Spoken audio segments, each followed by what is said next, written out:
Słuchajcie, marzenia trzeba spełniać, prawda? Więc ja bym chciała kolejne swoje spełnić. Ja jestem generalnie kolekcjonerką wspomnień i marzeń i stąd teraz mój apel. Szukam DJ-a albo rapera, który nagrałby ze mną piosenkę. Najlepiej w BB Sounds w Nowym Jorku. Ty będziesz nawijał po angielsku, ja mogę po polsku, albo no mogę też po angielsku, ale z moim rosyjskim akcentem, więc jakby kwestia dogadania. Ja piosenki jeszcze nie napisałam, no nie wiem do końca jak się za to zabrać. Gdzieś tam wizja dopiero powstaje w głowie, czy ona już się zrodziła w Nowym Jorku, już nawet stałam w studiu za szybą i się przymierzałam. Więc jakby się znalazł ktoś o dobrym sercu, bo tylko z takimi ludźmi chcę współpracować i chciałby mi pomóc w spełnieniu mojego marzenia, to tutaj jestem. Bardzo proszę, daj mi znać. Myślę, że nasza współpraca będzie fajna. No i to tyle. Pozdrawiam. Mówiłam, że kłody pod nogami się nie kończą. Dzisiaj już mamy następny dzień. Ostatnio skończyła mi się pamięć na karcie.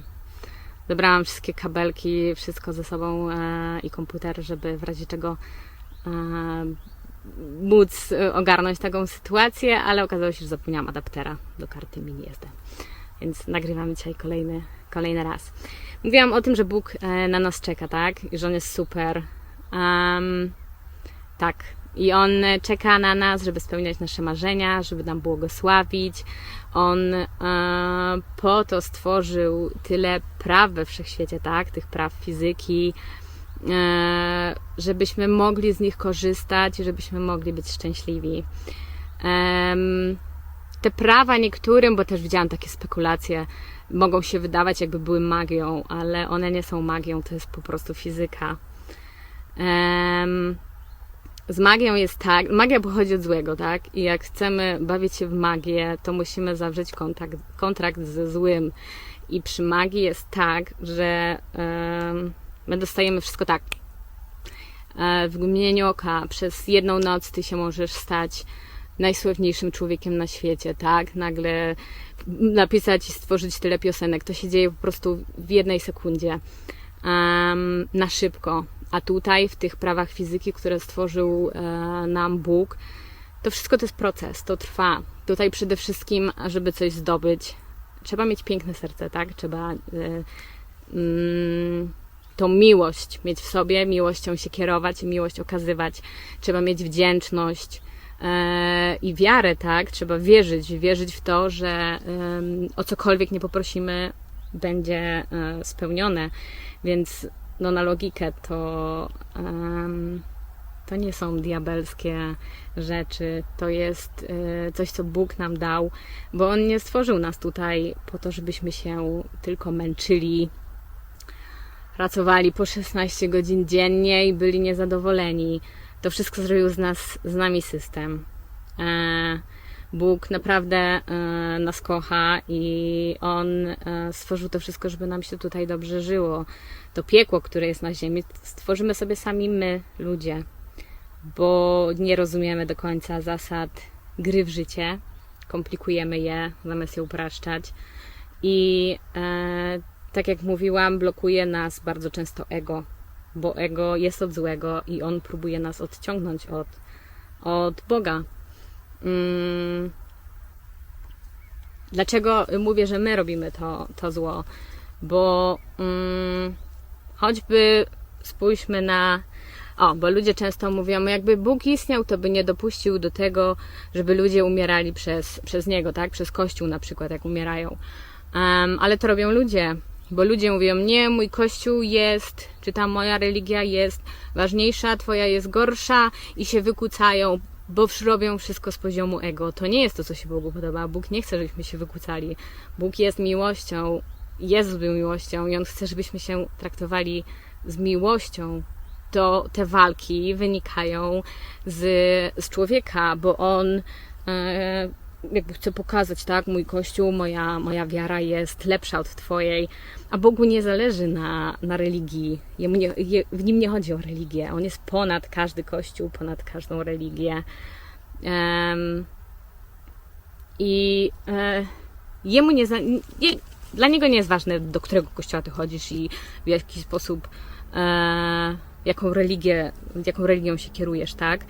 Dla niego najważniejsza jest nasza relacja z nim, bo on chce, żebyśmy do niego przychodzili, żebyśmy mu powierzali swoje problemy, swoje zmartwienia, stresy, marzenia, oddawali je w jego ręce, a on będzie nam pomagał. Boga możesz wielbić wszędzie, gdzie jesteś, nawet w lesie, tak? Są takie kościoły, do których Bóg na przykład nie przychodzi, bo tam się dzieją straszne rzeczy. Jemu też nie zależy, żebyśmy byli jakimiś fanatykami, tak? Że musimy znać Biblię od A do Z.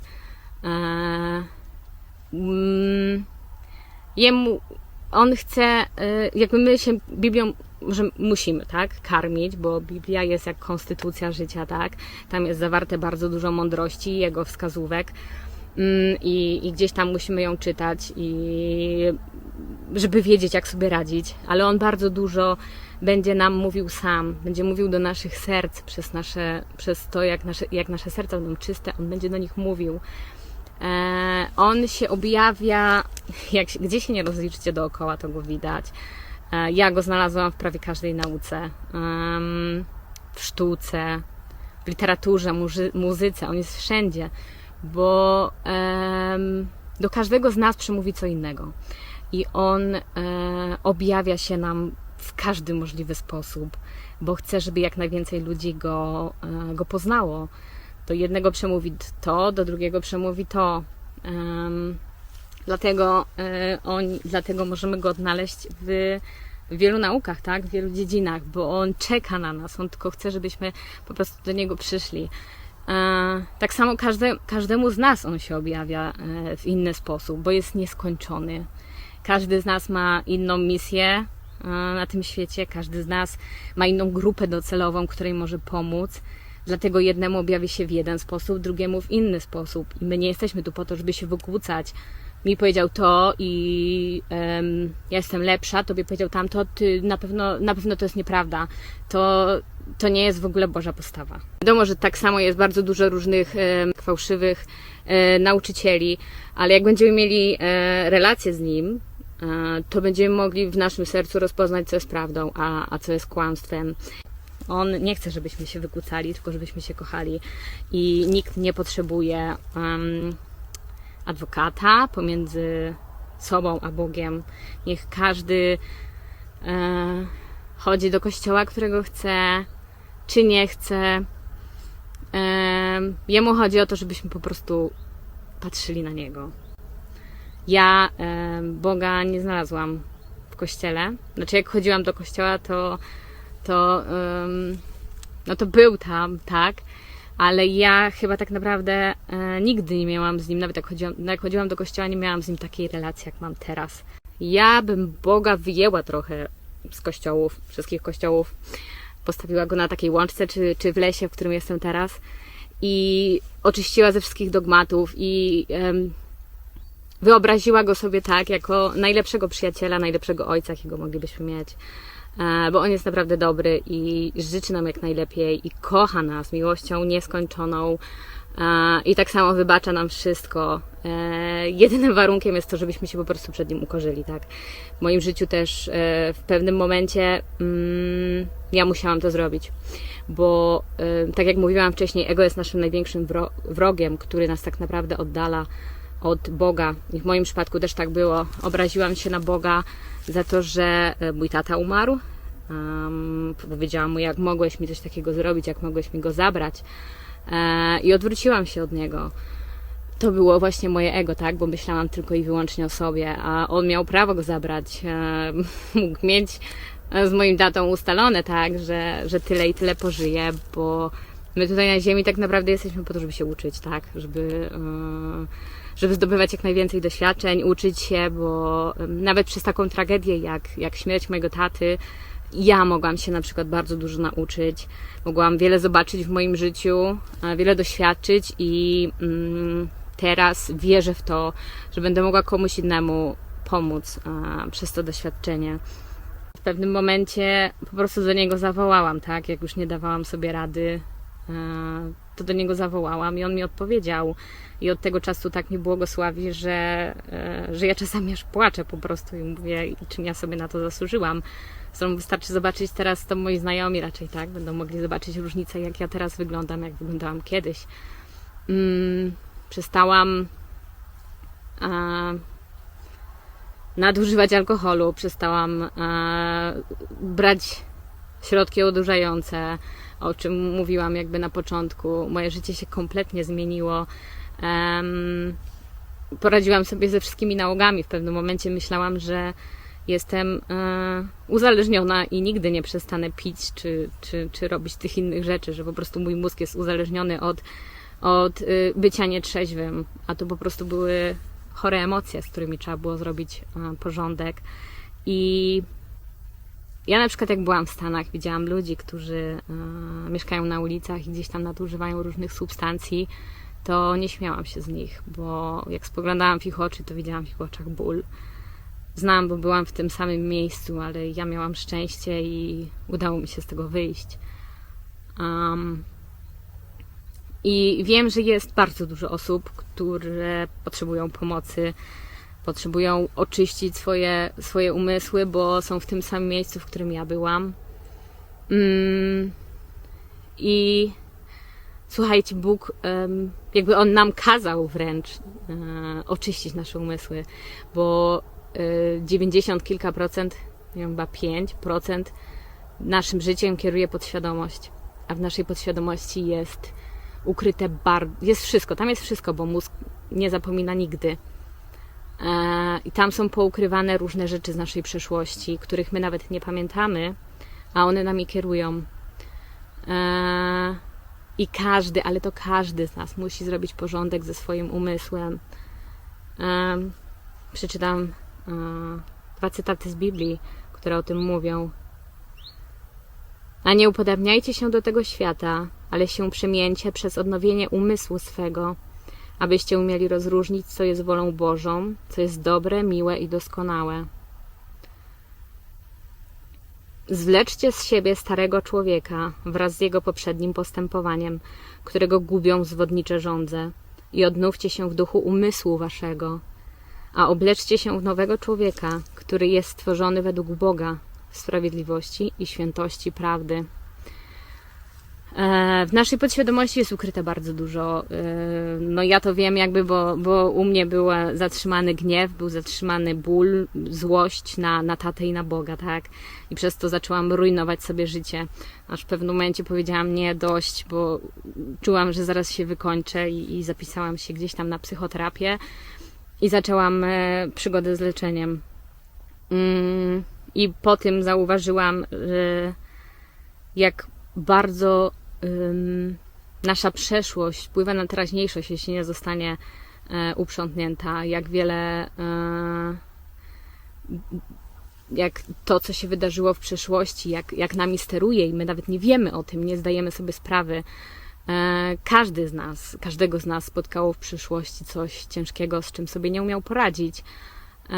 I te emocje gdzieś zostały zablokowane i nami nieświadomie kierują.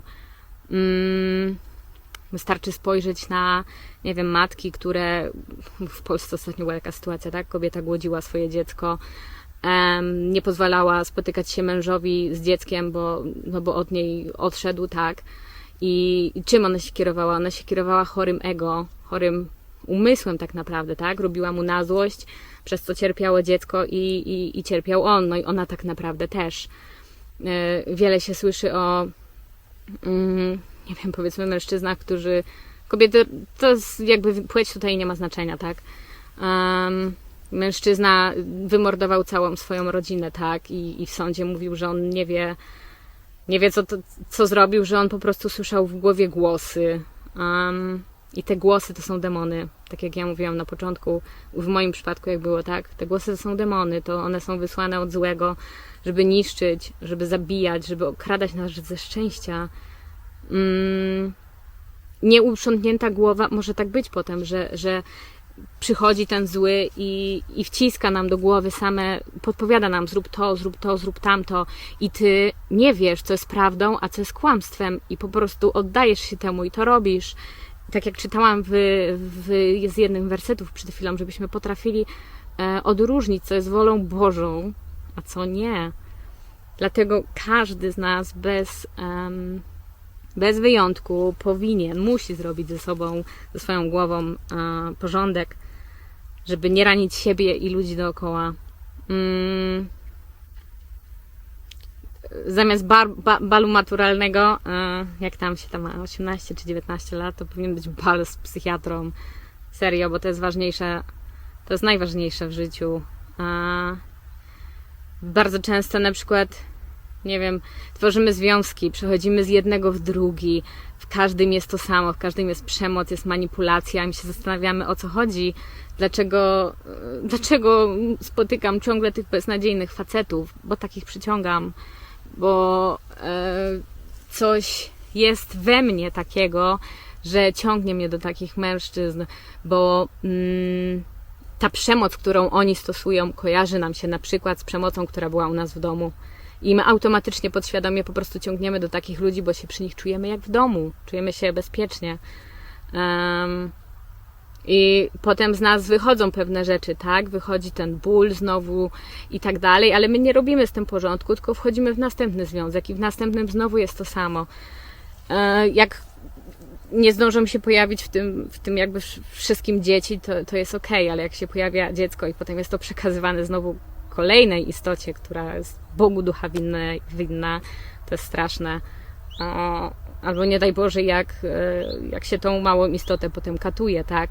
To wszystko to jest chora głowa. I każdy z nas ma w sobie coś, co gdzieś tam, jeśli nie w takim bardzo dużym wymiarze, to w mniejszym, bo na przykład nie wierzy trochę w siebie, albo nie powodzi mu się w pracy, tak? I nie wie dlaczego.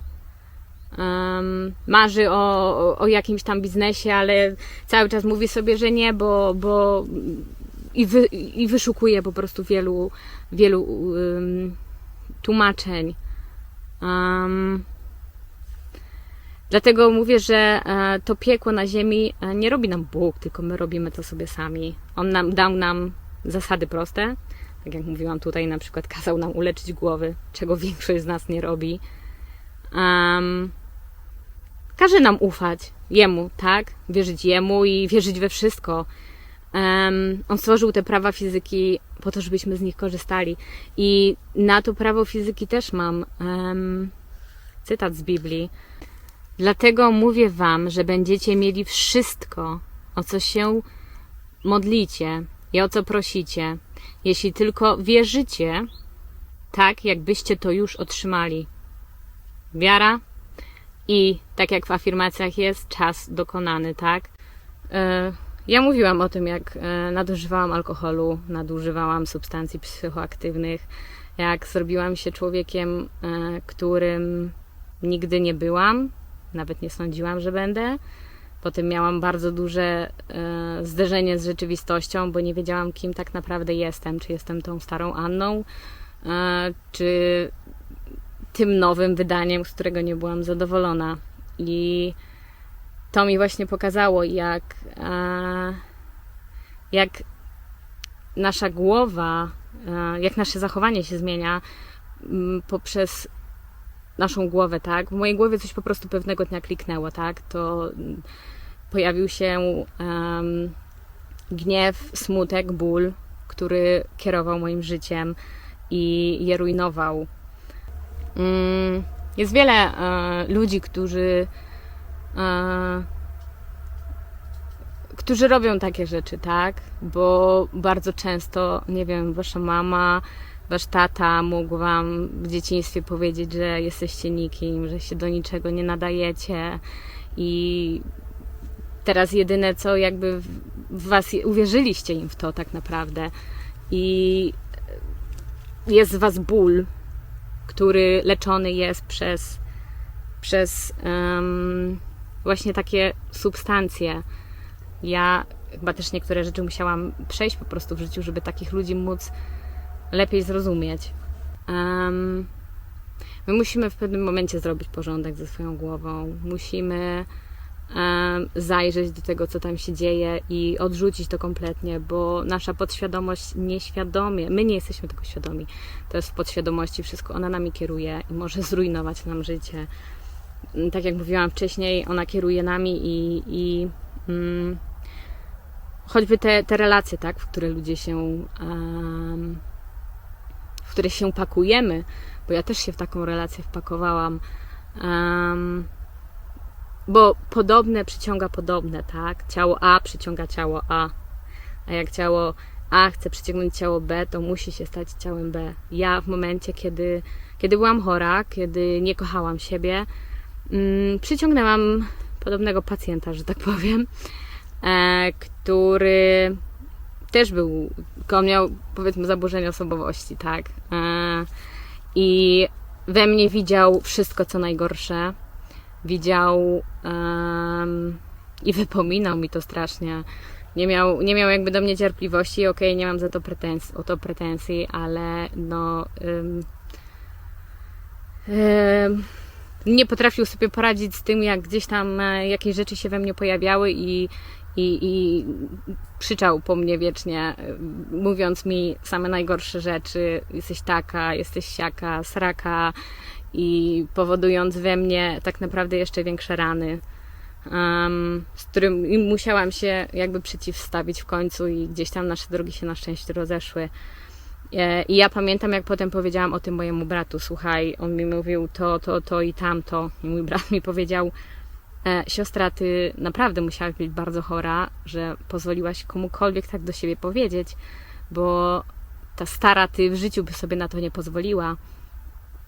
I to mi właśnie wtedy uświadomiło to, jak w danym stanie chodzimy, tak? Nasze myśli wytwarzają energię i przyciągamy to samo. Dlatego jak my siebie nie kochamy, to będziemy przyciągać ludzi, którzy też nas nie będą kochać, bo oni nie kochają siebie tak samo jak my, więc jak możemy pokochać kogoś innego?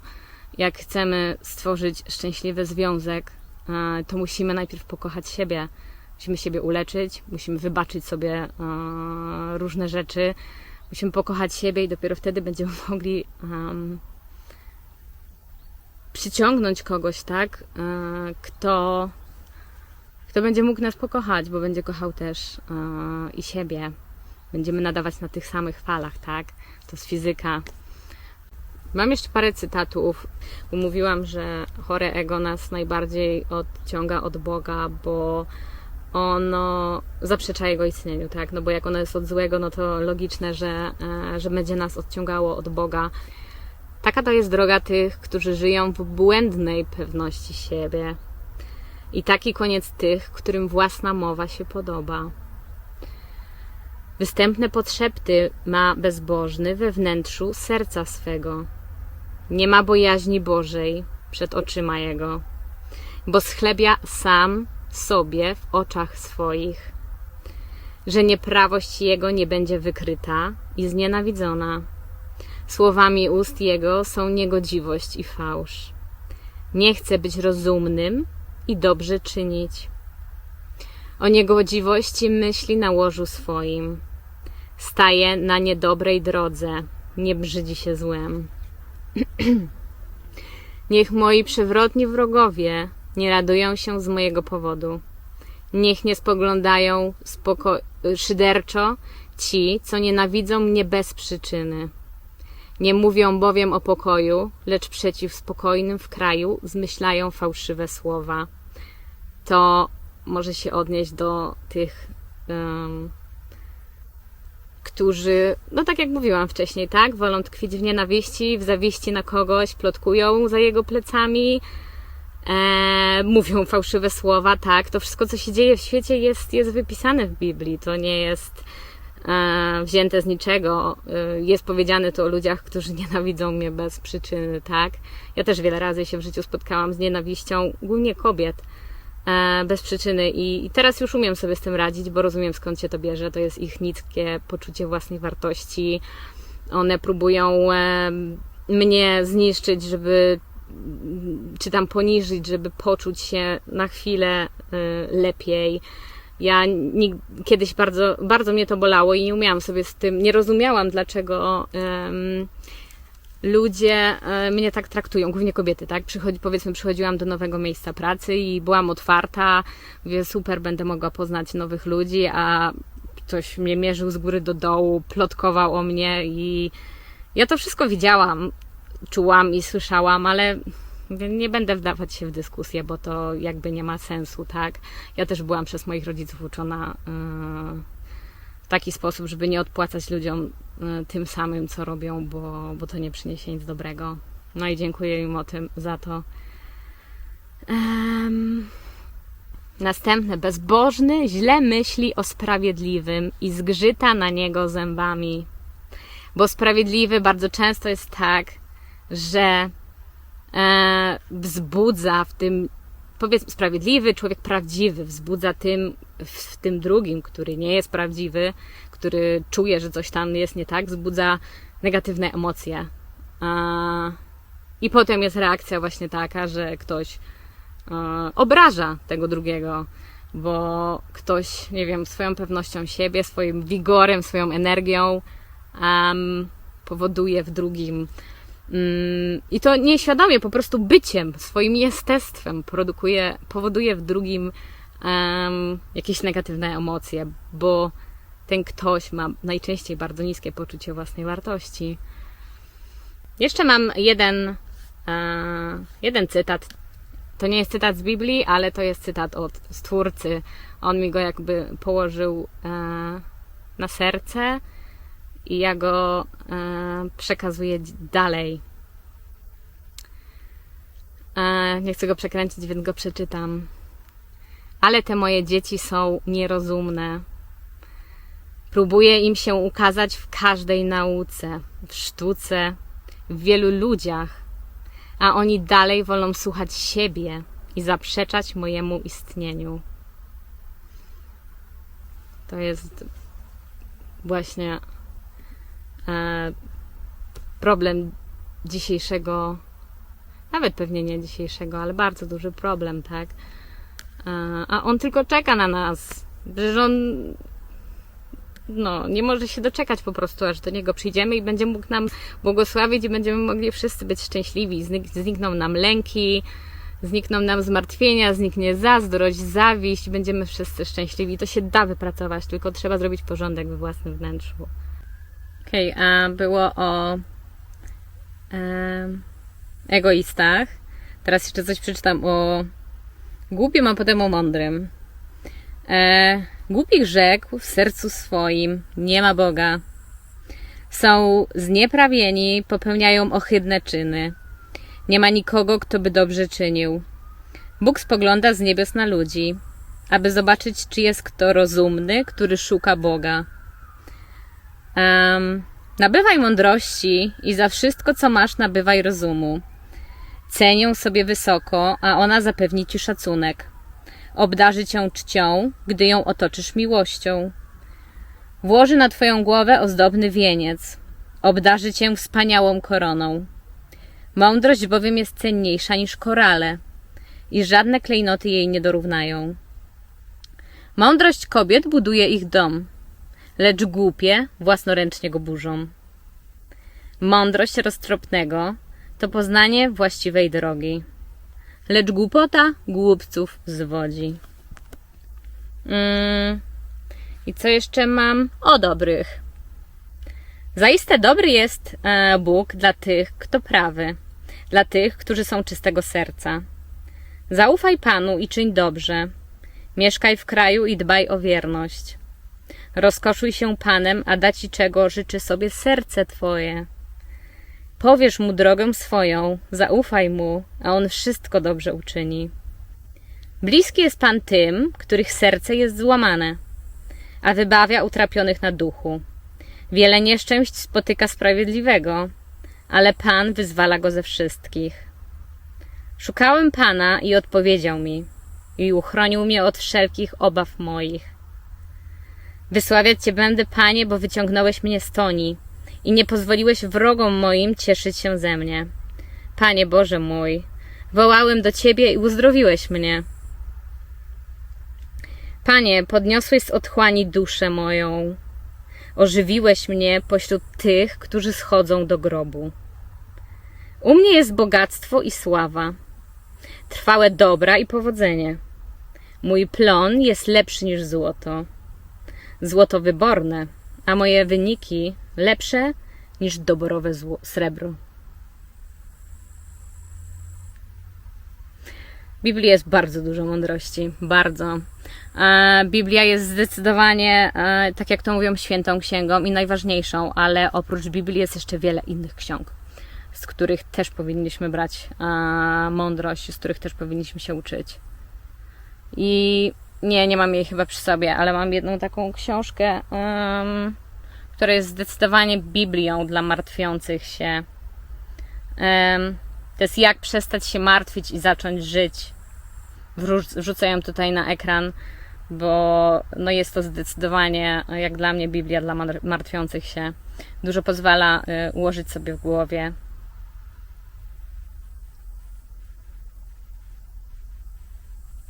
No. Jeszcze mam kilka cytatów, które chcę tu wrzucić. Teraz więc pozostaje wiara, nadzieja, miłość. Te 3. Lecz z nich największa jest miłość. Ten cytat nawet mam zapisany na swoim ciele. Paręnaście lat temu go sobie wytatuowałam i niby miał jakieś znaczenie dla mnie, ale w tym roku nabrał jeszcze bardziej, aż go tak poczułam całego. Teraz może jeszcze o miłości. Miłość. Miłość cierpliwa jest, łaskawa jest.